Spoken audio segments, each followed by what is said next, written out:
Hi மக்களே, இனிய காலை வணக்கம். வேலைக்கு வந்தாச்சு. சரியான மழைங்க, சரியான மழை. நைட்டெல்லாம் மழை, காற்று. 4வது மாடியில் இருக்கேன்னா காற்று அடித்து கிச்சனில் இருக்கிற சாமான்லாம் பறந்துருச்சுங்க. காலையில் எழுந்திரிச்சு பார்க்குறேன், இல்லை கீழே கிடச்சி. எல்லாத்தையும் எடுத்து மச்சிட்டு கிளம்பி வந்தாச்சு. அப்புறம் இன்னொரு விஷயம் சொல்கிறேன். எவ்வளோ தப்பு பண்ணி, எவ்வளோ பிரச்சனை பண்ணி, தப்பு பண்ணி, ஒருத்தவங்களுக்கு கஷ்டத்தை கொடுத்து ஒரு மனுஷன் வாழ்கிறான். ஒரு மனுஷன் சொல்ல முடியாது, எத்தனையோ அயோக்கியனுங்க இருக்கானுங்க.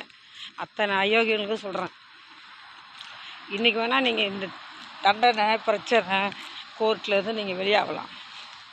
ஆனால் இந்த இயற்கைக்கிட்டேருந்து என்றைக்குமே உங்களால் வெளியாக முடியாது. இந்த பிரபஞ்சம் பார்த்துக்கிட்டு தான் இருக்குது, நீ என்ன தப்பு பண்ணுற, நீ என்ன தப்பு பண்ணலைன்ட்டு. அதனால் என்றைக்குமே உனக்கு தண்டனை இருக்குது. அது இன்றைக்கி இல்லாமல் இருக்கலாம், ஆனால் என்றைக்குமே இருக்குது. என்றைக்காச்சும் ஒரு நாள் இருக்குது. அதை நீ அனுபவிச்சு கடைசி நிமிஷம் உன்னோட தொண்டையில் அந்த உயிர் போகும்போது இருக்கீங்களா, அப்போ தான் உணர்வு நீ அது தண்டனைக்கு என்ன மதிப்புன்னு.